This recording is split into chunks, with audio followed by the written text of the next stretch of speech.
एवढं बोलण्याची संधी दिल्याबद्दल मी त्यांचे खूप खूप आभार मानते. आणि मी तुमचा जास्त घेणार नाही, कारण सरांनी तर सगळं आमच्या भाषेविषयी तुम्हाला सांगितलेलं आहे.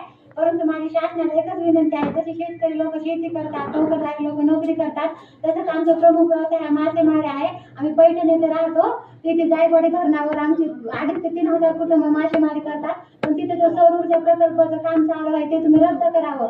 जर तो प्रकल्प झाला तर तिथे आमचे 2,000 ते 2,500 कुटुंबावर उपासमारीची वेळ येईल, कारण आमच्याकडे दुसरा कोणताच पर्याय नाही. आम्ही मासेमारी करूनच आमचा उदरनिर्वाह करतो.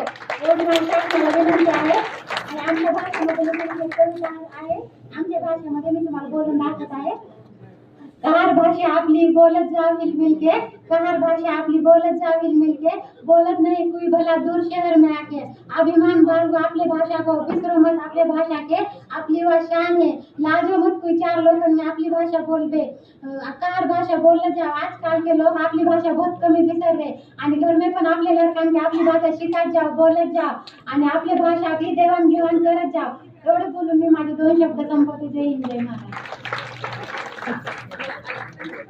लिंबे सर या ठिकाणी उपस्थित आहेत.